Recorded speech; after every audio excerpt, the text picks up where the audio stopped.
Hello friends, welcome back to my channel. आज simplification का आगे का क्वेश्चन देखेंगे। बहुत ही इंटरेस्टिंग सवाल है ये क्वेश्चन। कॉम्पिटिटिव एग्जाम में बहुत सारे कॉम्पिटिटिव एग्जाम में पूछा गया है। ठीक है, तो let us solve directly solve करना शुरू करता हूँ। a to the power x is equal to b to the power y is equal to c to the power z। ये दिया हुआ है। ठीक है, इसका वैल्यू क्या है, तो हमें 3 टू x और -2 टू y का वैल्यू निकालना है। ऑप्शन दिया 1/z, 1/2, 2/z, 3/z और 4/z। ठीक है, तो z के फॉर्म में लाना है। तो ये दिया हुआ है, मैंने k बराबर मान लिया। तो a to the power x is equal to k है। तो a to the power x को हम क्या ले सकते हैं, पावर को a to the power x के ऊपर पावर 1/x से मल्टीप्लाई करते हैं। ठीक है, तो k इधर भी 1/x से मल्टीप्लाई करना होगा पावर में, तो x x कैंसिल हो जाएगा। तो कितना a टू पावर 1 मतलब a का वैल्यू कितना k to power 1/x। Equation 1 हो गया।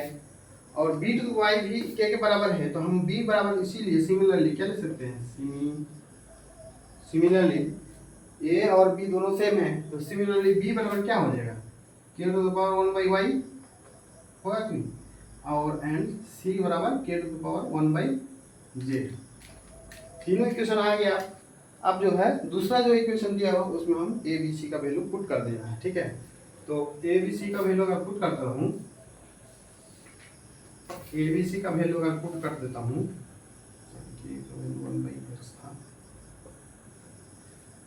गिवन है A cube is equal to B square C. ये गिवन है।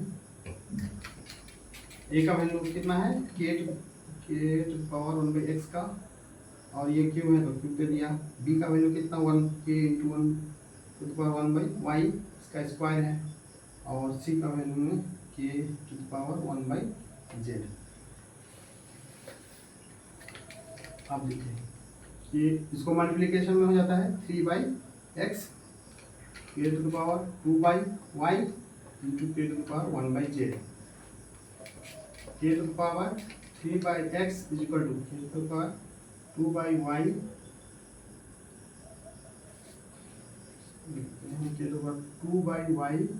Plus 1/z।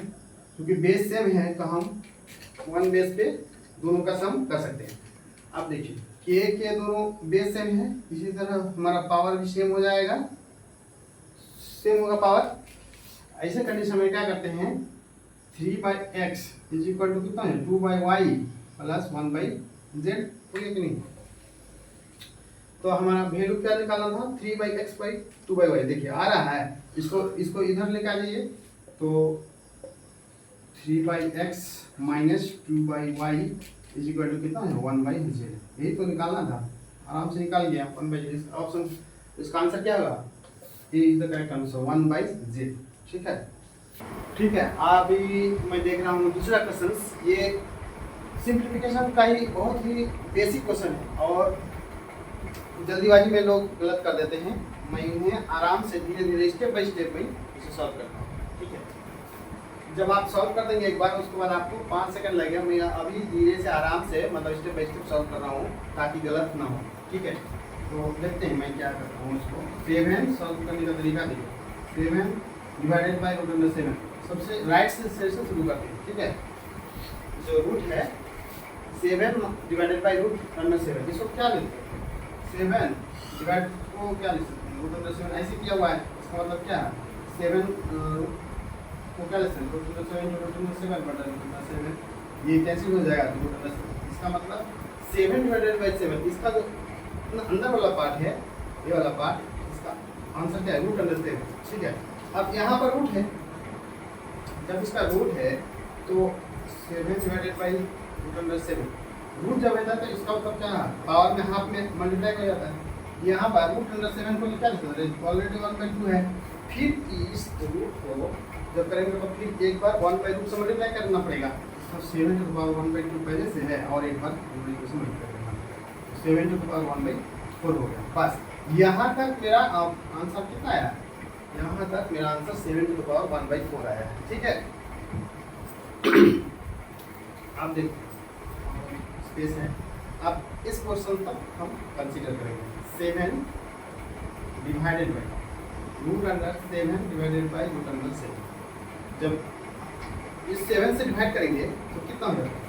देखिए डिवाइड करने का तरीका क्या होगा, यहाँ 1 है 7 by something 7 to the power कुछ होगा तो क्या होगा 1 रहता है, 1 माइनस पावर डिवाइड में पावर घटाते हैं 7 टू द पावर कितना 1 माइनस इसका वैल्यू कितना है 7 टू द पावर 1/4 तो 7 बेस हम अगर सेम बनाते हैं तो डिवाइड में क्या माइनस हो जाएगा 1/4 इसका मतलब हो जाएगा 7 to the power 4 minus 1 7 to the power 7 to the power 3/4 हो गया यहाँ तक। लेकिन इसके अंडर रूट है तो यहाँ पर मैं इसका रूट कर देता हूँ 7 divided by root under 7 divided by root under 7। जब इस रूट को लेंगे तो फिर 1/2 से मल्टीप्लाई करेंगे 7 टू द पावर 3/4 इंटू 1/2 इसका मतलब 7 टू द पावर 3/2 ये हो गया। ठीक है, अब मेरा और एक 7 है यहाँ तक मेरा कंप्लीट हुआ है। ठीक है, तो देखिए 3/8 है। अब 7 से डिवाइड करेंगे 7 डिवाइडेड बाई 7 से जब डिवाइड करेंगे टोटल को 7 divided by root under 7 divided by root under 7 करेंगे तो जब यहाँ है 1 से माइनस हो जाएगा। जब डिवाइड होता है कितना होता है बेस अगर सेम लेंगे तो 1 माइनस 3/8 हो जाएगा। इसका मतलब 7 टू द पावर 8 एकम 8 में से 3 या 5 हो गया। अब यहाँ पर यहाँ तक मेरा कंप्लीट हो गया, लेकिन इसके अंदर रूट है इसलिए रूट एक और करना पड़ेगा root under 7 divided by root under 7 divided by root under 7 divided by root under. जब एक रूट होगा तो 1/2 से मल्टीप्लाई करेंगे, जो फाइनल जो आंसर आता है उसको ही कंसीडर करेंगे 5/8 इसको 1/2 से मल्टीप्लाई कर देंगे तो कितना होगा 7 टू द पावर 5/16। यही मेरा आंसर हो गया। इसके अलावा आगे कोई नहीं है, यहाँ तो प्रूफ का हो गया आंसर। इसका मतलब 7 to the power 5/16 answer option है करेक्ट। थैंक यू दोस्तों, आज का वीडियो आप लोगों को कैसा लगा? अगर अच्छा लगा तो लाइक कमेंट और शेयर करना ना भूलें। Thank you.